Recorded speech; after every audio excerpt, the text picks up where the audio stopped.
सकता है तब, और सेकंड मैंने आपको क्या बताया था, ट्रैकिया, है ना। लेकिन अगर बहुत अधिक पॉल्यूशन है तो हर ऑर्गन की एक एफिशिएंसी है ना, उसके क्षमता के बाहर यदि जाएगा तो वो काम नहीं करे। जी मैम।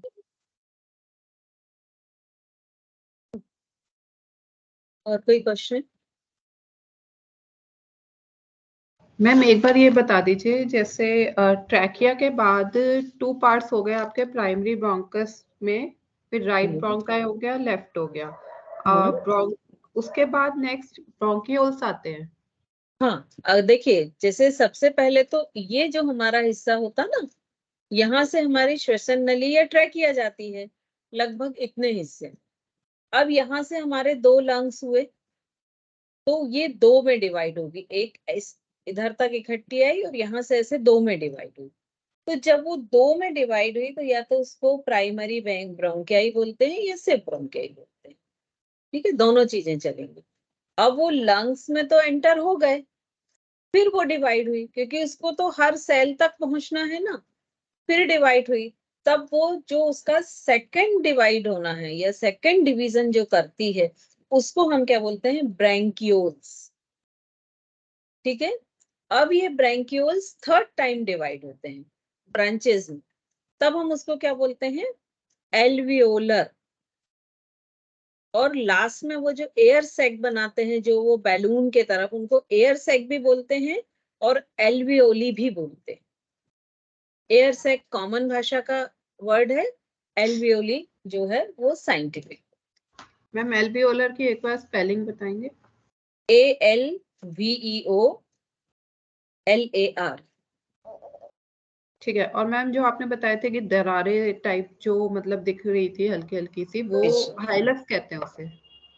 हाँ, वो फिशर होते हैं, मतलब जैसे सपोज कोई भी एक चीज है, ये जैसे एक यूनिट है ना, अब ये यहाँ से डिवाइड हुई तो यहाँ पर एक ये ऐसा फिशर टाइप का स्पेस दिखेगा, है ना। तो ये इस ऐसे यहाँ से फिर जो हमारा राइट होता वो 3 में डिवाइड होता, तो एक यहाँ से ऐसा फिशर जाता है, तो ये जो एक थोड़ा सा गड्ढा क्रिएट होता कहना चाहिए, वो हाइलम होता है, ठीक है ना। और एक ऐसा तिरछा होता है, 3 में डिवाइड होता है। वैसे आपको इतना डिटेल बस आपको ये मालूम होना चाहिए कि 3 में डिवाइड होता है, क्योंकि इस बार आपको जो है ना एनाटॉमी फिजियोलॉजी नहीं है सेकेंड ईयर में, आपको डिजीज है ना। तो आपको सिर्फ वहां तक ही, जैसे कि भाई अस्थमा है तो आपके लंग्स का कौन सा पार्ट इफेक्ट होता है, तो आपका एनाटॉमी सुपरफिशियल भी रहेगा तो भी चाहिए, ठीक है। ये तो मैंने इसलिए लिया क्योंकि डायरेक्ट अगर हम इस पर आ जाते हैं कि बीमारियां क्या क्या, तो जब स्ट्रक्चर नहीं मालूम तो हम बीमारी कैसे समझेंगे, क्योंकि ये आप लोग के फर्स्ट ईयर में नहीं था। और कोई क्वेश्चन है? मैम जो आपने बताया था ना, एक एक करके बोले, एक एक करके। दीप्ति जी आप बोले पहले। मैम जो आपने बताया था कि जो ऊपर 2 आईब्रोज के होते हैं साइनस और 2 नीचे होते हैं, मैम एग्जैक्टली वो होता क्या चीज है? ये कैविटीज होती हैं, ये जो हमारे इस पोर्शन पे कैविटी होती है और यहाँ इस पोर्शन में। सो जिसको साइनस की प्रॉब्लम होती है, साधारण भाषा में हम क्या बोलते हैं कि साइनस की प्रॉब्लम, हाँ। तो वो क्या होती है कि जब हमारी मान लीजिए कफ कोल्ड हुआ और हमारे वो म्यूकस इन्फेक्टेड हो गया सपोज, और वो इन्फेक्शन इस एरिया में पहुंच के यहाँ पर भी म्यूकस भर गया, है ना, तो वो साइनस की प्रॉब्लम।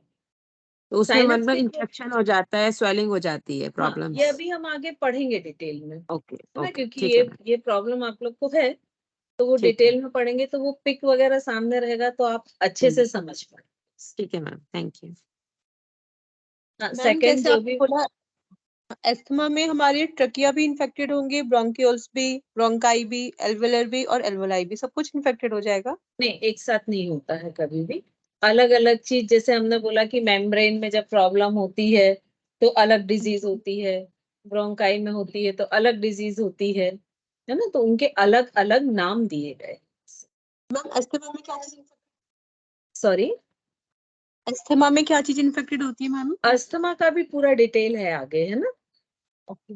तो हम उसमें ही पढ़ लेंगे, क्योंकि इसमें आपकी जो अस्थमा, साइनोसाइटिस, यही सारी बीमारी है, एलर्जी है, हाँ जी। तो ये सारा कॉमन डिटेल है। प्रॉब्लम है अस्थमा की ना, सब लोगों में बहुत कॉमन पाई जाती है, मतलब काफी है हमारे फैमिली में भी सबको, तो मैंने इसलिए पूछा आपसे। नहीं, वो हम अभी डिटेल आएगा हमारा जब हम डिजीज पढ़ेंगे ना। मैम बोले। मैम इसमें निमोनिया एंड ट्यूबरकुलोसिस भी बताएंगे रेस्पिरेटरी सिस्टम में? नहीं, निमोनिया ट्यूबरकुलोसिस एक्चुअली आपके कोर्स में नहीं है ना, तो अभी हम पहले जो कोर्स में है वो बात कर लें, फिर एक क्लास जनरल उसमें भले ही फिर हम बाकी चीजें करें। पहले जो यूनिट है हमारी हम उसका देख लें, जो प्रॉब्लम है, क्योंकि मैंने कल आपका सिलेबस देखा था, नहीं इसमें नहीं है, मैंने जो दी है आपके सिलेबस में। मैम इसके लिए कोई बुक प्रिस्क्राइब करेंगे? देखिए ऐसे कोई पर्टिकुलर बुक है नहीं इसकी, आप नेट से ही निकाल लीजिए, क्योंकि आपको सिर्फ देखिए, आपको सिर्फ किसी भी चीज का ये देखना है कि उसका रीजन क्या है, वो क्यों होती है, उसके सिम्टम क्या हैं, साइंस या सिम्टम्स क्या हैं, उसमें क्या कॉम्प्लिकेशंस होते हैं, मतलब अगर कोई बीमारी हुई तो वो, जैसे मान लीजिए अस्थमा की ही आप बात कर रहे हैं ना, तो अस्थमा में पूरा रेस्पिरेटरी सिस्टम तो इफेक्टेड होगा नहीं, उसका कोई एक पार्ट होगा, तो वो कौन सा पार्ट है जो इफेक्टेड होता है, उसमें क्या चेंजेस आते हैं, है ना, और सबसे मेन कि उसका यौगिक ट्रीटमेंट कैसे हो। तो आपके लिए मेन ये है इतना,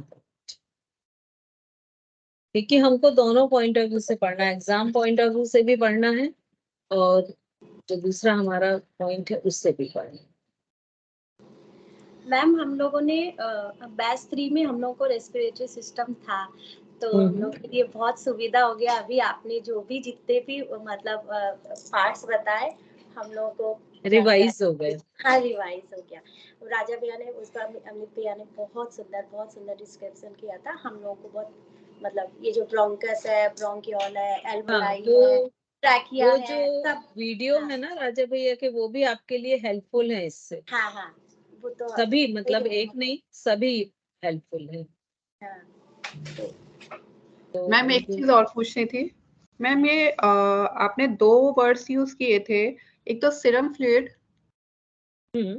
और एक सीरम फ्लूइड जो है, ये जो हमारा, जैसे ये पूरा हमारा लंग्स है, तो ये 2 मेम्ब्रेन से ढका हुआ होता है जिसको प्लूरल मेम्ब्रेन बोलते हैं। ठीक है, तो इन दोनों मेम्ब्रेन में अगर इनके बीच में कुछ भी नहीं होगा तो क्या ये आपस में चिपक जाएंगी, और जब मान लीजिए हार्ट क्या होगा, जब उस हम इनहेल एक्सेल कर, सॉरी हार्ट बोल, लंग्स जो है, जब हम इनहेल एक्सेल करते हैं तो क्या होता है, वो भी फैलता और सिकुड़ता है।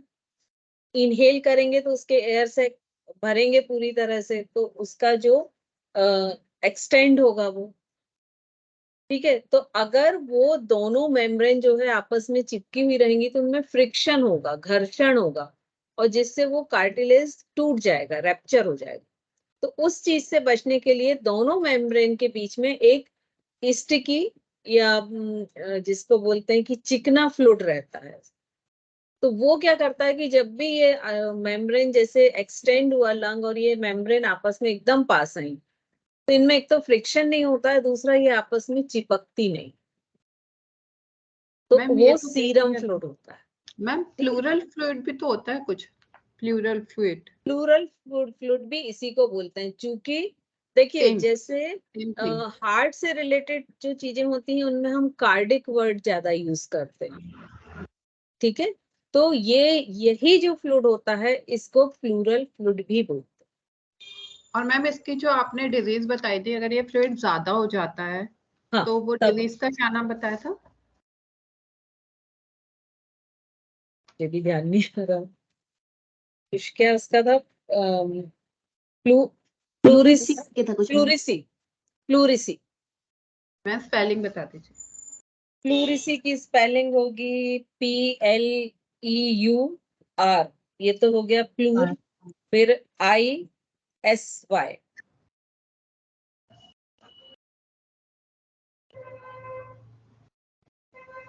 ठीक है मैम। ठीक है, तो इस तरह से और कोई क्वेश्चन? प्रैक्टिकल मंडे से मैं सोच रही हूँ, मंडे या ट्यूसडे से मैं शुरू करूंगी।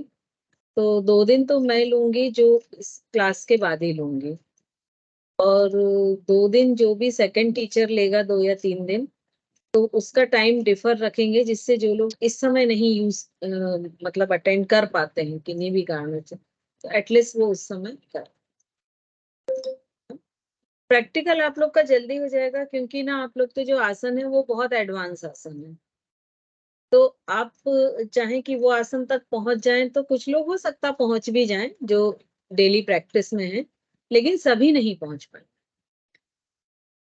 तो प्रैक्टिकल का पॉइंट आपको ये रहेगा, एक तो आपको मालूम होना चाहिए कि वो आसन कैसे लगता है, उसमें क्या क्या सावधानियां रखनी है, किस किस मसल्स पे या किस जगह पर स्ट्रेचिंग आती है या रिलैक्सेशन होता है ना। और सेकंड, उसके क्या कॉन्ट्राइंडिकेशंस हैं, क्या लिमिटेशंस हैं, क्या बेनिफिट हैं, तो वो सारी चीजें आपको मालूम होनी चाहिए। ठीक है, और मैम एक सेकंड, मैम क्वेश्चन। मसल्स का हाँ बोलिए। मैम बोलिए। मसल्स का जो चैप्टर है वो भी होगा क्या हमारे कोर्स में इस बार? हाँ, एक्चुअली आप ना मस्कुलर डिजीज हैं, तो ओके जब वो मस्कुलर डिजीज रहेंगी ना, तो जैसे अभी ये पल्मोनरी डिजीज थी, तो मैंने थोड़ा सा सिस्टम बता दिया, एक टच करने से क्या वो समझ पाते हैं डिजीज को, ऐसा ही उस समय हम करें। ठीक है। तो अब ये भी जो आज हमने पढ़ा है, ये बेसिकली आपके कोर्स में है नहीं, क्योंकि आपके कोर्स में डिजीज है। ठीक है, ठीक मैम लेकिन हमारे ये कोर्स में ये प्लूरेसी डिजीज भी है क्या, जो अभी आपने बताई? नहीं है, नहीं है ये। आपके में जो डिजीज है ना, सिलेबस मेरे ही सामने है। ये एलर्जी है एक, तो फिर साइनोसिटी है, ब्रोंकियल अस्थमा है, सीओपीडी है, और एम्फीसीमा है, और बस मैन इतनी ही। फिर ऑक्यूपेशनल पल्मोनरी डिजीज है, तो उसमें तो बहुत ज्यादा नहीं आती। तो मेन ये इतनी ही डिजीज है आपको, कि इनके बारे में आपको पूरे, इनका जो भी है ना, कि आप क्या यौगिक प्रैक्टिस करेंगे कि जिससे ये ठीक हो पाए, और अगर उनके कोई साइंटिफिक एविडेंस है, तो वो आप जरूर नेट से कलेक्ट करिए। जैसे नेट में आप अगर डालेंगे ना कि यौगिक ट्रीटमेंट ऑफ अस्थमा, तो उसमें उसमें कुछ ऐसा भी आएगा कि मान लीजिए किसी ने रिसर्च किया है, कोई पेपर उसमें बनाया है ना, या उसके कुछ एक्सपेरिमेंटल किया है, तो वो जरूर आप नेट से सर्च करते जाइए, क्योंकि वो आपको किसी भी बुक में नहीं मिलेगा, वो सिर्फ नेट में ही मिलेगा। तो जो भी, जैसे अभी कार्डिक वाली हमारी बीमारियां हम ले चुके हैं, तो जब भी आप फ्री रहते हैं, तो एक एक बीमारी को नेट पर डालें। ठीक है, उसका पूरा डिटेल लिख लें, आपको बुक की भी जरूरत नहीं पड़ेगी, उसका सिर्फ डिटेल लिखें कि वो बीमारी क्या है, किस ऑर्गन को इफेक्टेड पड़ती है, या किस ऑर्गन में क्या चीज चेंज होती है जिसके कारण वो बीमारी हो रही है, उसके कॉज क्या है, उसके ट्रिगर पॉइंट क्या है, सिम्टम्स क्या हैं, ट्रीटमेंट क्या है, और यौगिक उसका ट्रीटमेंट क्या है। जब यौगिक ट्रीटमेंट देखें, तो उसमें ये देखें कि उसमें कोई पेपर प्रेजेंट हुआ है क्या, उसका कोई साइंटिफिक एविडेंस है क्या, अगर वो है तो उसको लिख लें। मैम तो आप इससे रिलेटेड क्वेश्चंस आप हमें वैसे दे दीजिए ना, तो हमारा प्रोजेक्ट भी हो जाएगा और लिख भी उसी में लेंगे, साथ साथ ही हो जाएंगे दोनों का। देखिए, प्रोजेक्ट में तो आपको सिर्फ 5 क्वेश्चन करना है। तो अब जैसे आपका एक ही सिस्टम है, इसमें अभी जैसे 4 या 5 बीमारी है ना, तो मैं कोई 5 ही दे पाऊंगी, लेकिन यदि आप ये साथ में काम करते गए, तो आपको फिर प्रोजेक्ट में भी सिर्फ वही उठा के लिख देना है, आपके पास ऑलरेडी लिखा हुआ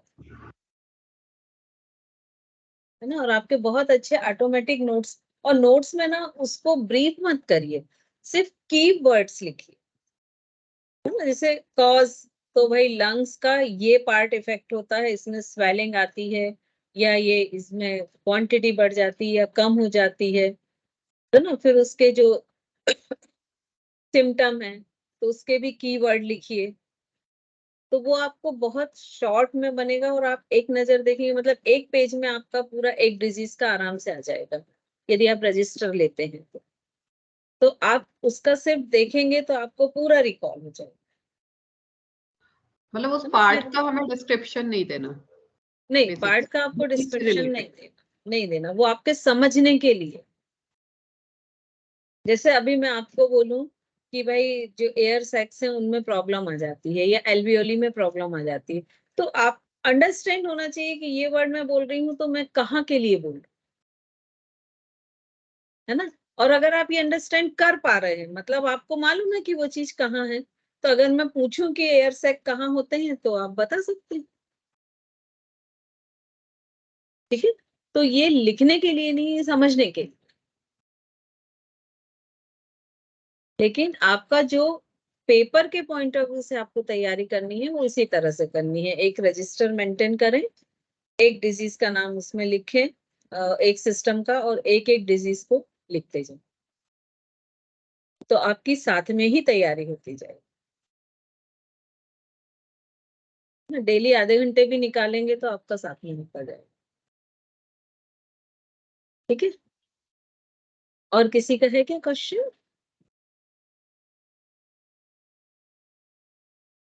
मैम कल क्लास मैम मैंने इसी टाइम क्लास पे ले नहीं, क्लास कल इसी टाइम क्लास नहीं ले पाई थी मैं किन्हीं कारणोंवश। अब नेक्स्ट मैं- क्लास हमारी मंडे को होगी। अच्छा कल नहीं है, कल तो छुट्टी है ना, वो कुछ सैटरडे संडे। नहीं, कल मैम कुछ क्लास है। के स्टार्टिंग में आपने डिसीज नेम और ऐसे 5 वो बताए थे, वो कुछ लिखने हैं या फिर वो आपने यही बता रही थी? मैंने थोड़ा नहीं, लेट हो ये गई थी वो जाने। आपके नोट्स की तैयारी है ना, ओके मैम। कि आप कैसे तैयार करें नोट्स, ये वो, जी ठीक है। मैम अलग अलग एक डिजीज के करें। जैसे अगर कोई एक व्यक्ति कार्डियोवास्कुलर सिस्टम के कर रहा है तो दूसरा पल्मोनरी डिजीज के करे, तो उससे क्या होगा कि आप टाइम ज्यादा दे पाएंगे और ज्यादा रिसर्च करके उस पर लिख पाएंगे। तो हम सभी कुछ कुछ नई नई चीजें भी सीख, है ना। तो ऐसा अगर आप लोग कर लें डिवाइड तो अच्छा रहे, फिर आपस में शेयर कर लें। जी हाँ, बोले।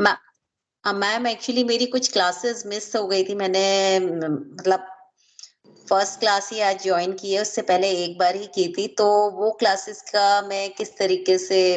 वो सारी यूट्यूब पे अवेलेबल है, आप मेरा चैनल सब्सक्राइब कर लें तो ठीक जो है भी मैम। नए वीडियो आएंगे उसका भी आपको इंफॉर्मेशन मिल जाएगा, और सारी क्लासेस यूट्यूब पर अवेलेबल। ठीक है ma'am, thank you ma'am. Ma'am second year में सिर्फ सिस्टम बता दीजिए कौन सा। एक तो अभी रेस्पिरेटरी सिस्टम, और कौन सा सिस्टम? कार्डियोवास्कुलर है, रेस्पिरेटरी है, गैस्ट्रो इंटेस्टाइनल है, एक्सक्रीटरी डिसऑर्डर है, न्यूरोलॉजिकल एंड साइकेट्रिक डिसऑर्डर है। उसके अलावा मस्कुलर स्केलेटन डिसऑर्डर है। मतलब सिस्टम नहीं है, उसकी डिजीज है, ठीक है।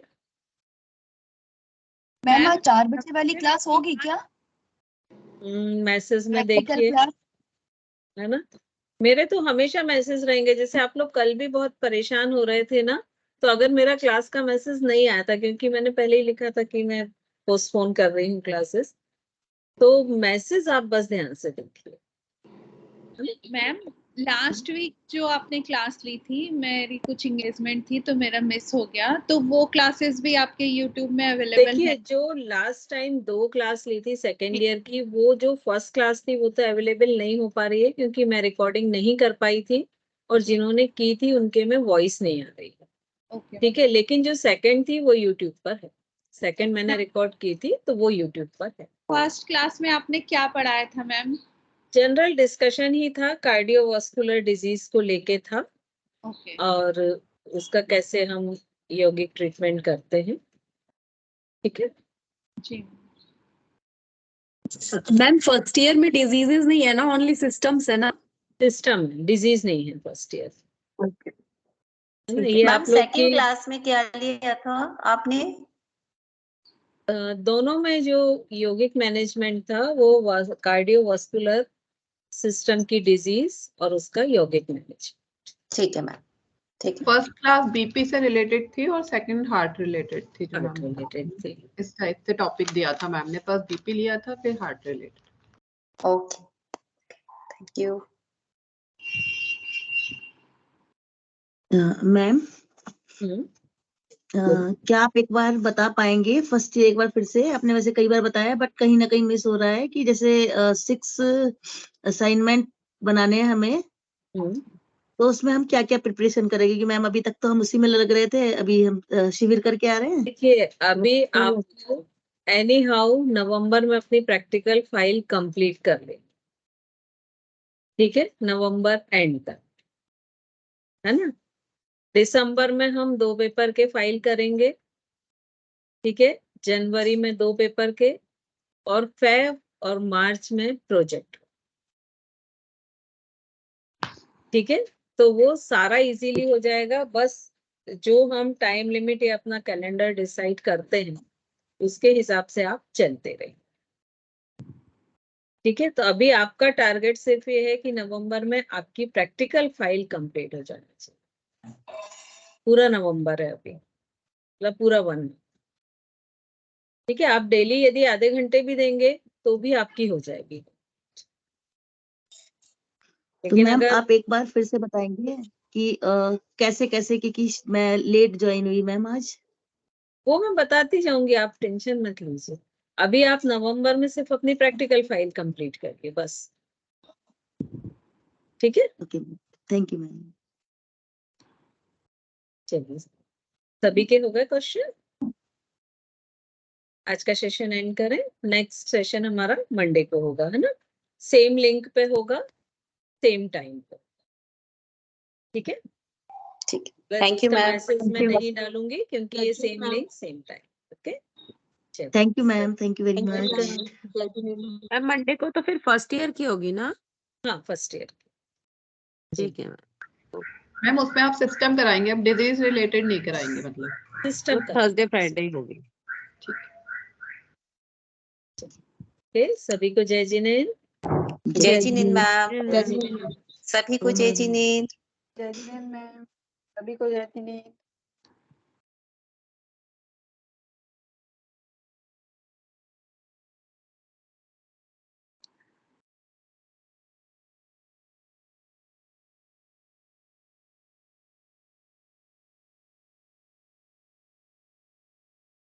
आप लोग मुझे कोई भी एक बार फाइल के बारे में बता सकते हैं क्या, प्रैक्टिकल फाइल का?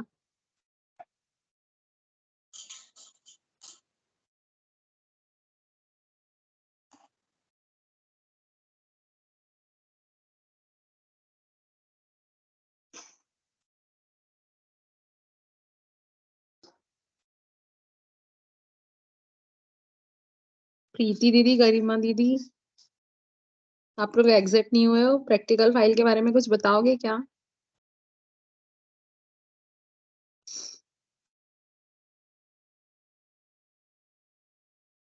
मुझे तो खुद ही पूछना है क्योंकि मैंने तो आज ज्वाइन किया है।